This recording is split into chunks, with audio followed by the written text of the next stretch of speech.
நடிப்பு அரக்கன் watermelon star doctor D Diwakar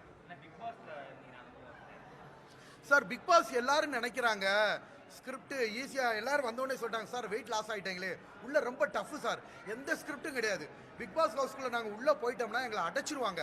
முழுக்க முழுக்க அங்க நடந்தது அனைத்துமே உண்மை. ஓகேங்களா. நிறைய ரிவ்யூவர் வந்து தவறான செய்திகளை பரப்பி கொண்டு இருக்கிறார்கள். உள்ளுக்குள்ள நாங்க போனோம், சாப்பாடுக்கு தட்டுப்பாடு, கேம்ஸுக்கு தட்டுப்பாடு. ஓகேங்களா. ஸோ அவங்க சொன்ன டாஸ்க்கை பண்ணிக்கிட்டே இருக்கும். ஒரு ஸ்கூலில் படித்தா கூட ஃப்ரீயாக இருக்கும். ஓகேங்களா. இது வந்து பார்த்தீங்கன்னா any time big boss voice வந்துக்கிட்டு இருக்கும். நிறைய விஷயங்களை கற்றுக்கலாம், உலக அனுபவங்களை கற்றுக்கலாம், வீட்டு வேலைகள் கற்றுக்கிட்டேங்க. எனக்கு சுடுதண்ணி கூட வைக்க தெரியாது. பட் அங்கே போய் காய்கறி கட் பண்ணுறதுலேருந்து, பாத்திரம் கழுவுறதுலேருந்து, டாய்லெட் கழுவுறதுலேருந்து அனைத்து வேலைகளும் கற்றுக்கிட்டோம். அது போக வந்து பார்த்தீங்கன்னா வெவ்வேறு தரப்பு மக்களை ஒரே இடத்துல, வெவ்வேறு குணநலன்கள் உடைய மக்களை 20 பேர் ஒரு இடத்துல இருந்தால் எப்படி இருக்கும் அப்படின்னு இயற்கையான உணவுகள், உணவு தட்டுப்பாடு, நம்ம எனி டைம் வேலை பார்த்துக்கிட்டே இருக்கணும். ஒரு வித்தியாசமான அனுபவமாக இருந்துச்சு. பிக் பாஸ் என்பது ஸ்கிரிப்டே கிடையாது.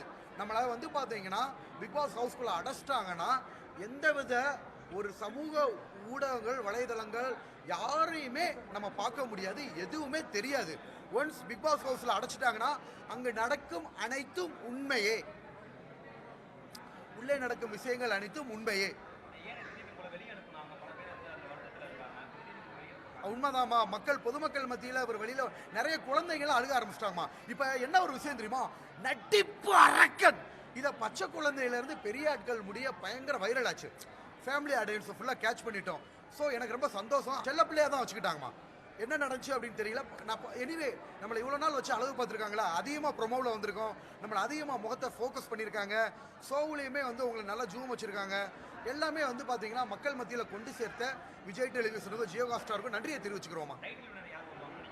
அது இப்போதைக்கு சொல்ல முடியாதுமா. ஏன்னா முன்னாடியை விட இப்போ கொஞ்சம் போட்டியாளர்கள்லாம் சுமாராக தான் இருக்காங்க. இன்னும் டைம் இருக்கு இல்லையா, 50 நாள் தான் இருக்குது. இன்னும் வைல்ட் கார்டெலாம் வேறு இருக்குது. ஸோ யாராவது உள்ளுக்குள்ளே போனாங்கன்னா கேம் மாறும். அதனால் இப்போதைக்கு அது எதுவும் தெரியலம்மா. அது மதுரை மீனாட்சி தாய் பிக் பாஸில் நான் போவேன்னு நினைக்கல. அந்த மதுரை மீனாட்சி தாயோட அருள்னால உள்ளே போயிட்டோம். ஸோ அதுவே அருள் திருப்பி மீனாட்சி தாயோட அருள் கிடச்சிச்சுன்னா கண்டிப்பாக நிறைய பேர் வந்து பார்த்தீங்கன்னா ஸோ திருப்பி ஒரு போகணும்னு மக்கள் வந்து கோரிக்கையை வச்சுக்கிட்டு இருக்காங்க. அந்த கோரிக்கையை நிறைவேறினா நம்ம நல்லபடியாக பயன்படுத்திக்கிறோம். அப்படிலாம் இல்லைம்மா.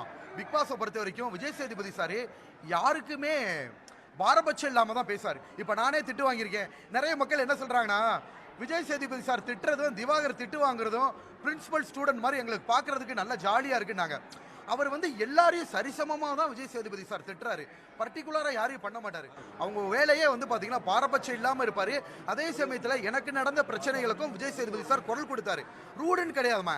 ஆங்கர் வந்து பாரபட்சம் இல்லாமல் நடக்கிற தவறுகளை சுட்டி காட்டுறதான அவரோட வேலை. ஒரு வீட்டில் இருக்கோம், எல்லாரும் இருக்கோம், நாங்கள் பண்ணுற தவறுகளை சுட்டி காட்ட வேண்டியது சாரோட கடமை. அதுதான் வந்து பிக் பாஸ் ஹவுஸ்ல நடந்தே தவிர விஜய் சேதுபதி சார் எந்த ஒரு இடத்துல யாரையும் ரூடா பேசவே இல்லை. கண்டிப்பா சார். விஜய் சேதுபதி சார் லேட்டஸ்டா பார்த்துருக்கீங்க. விஜய் சாருக்கு கிஸ் பண்ண மாதிரியே எனக்கு கிஸ் பண்ணாரு. அது சமூக வலைதளங்களை வலைதளமாச்சு. கண்டிப்பா விஜய் சேதுபதி சார் ப்ரொடக்ஷன்ல கதாநாயகனாவோ அல்லது என்ன வேணா குடிச்சாலும் கண்டிப்பா அதுல நடிச்சு சிறப்பிச்சு காட்டுவேன் சார்.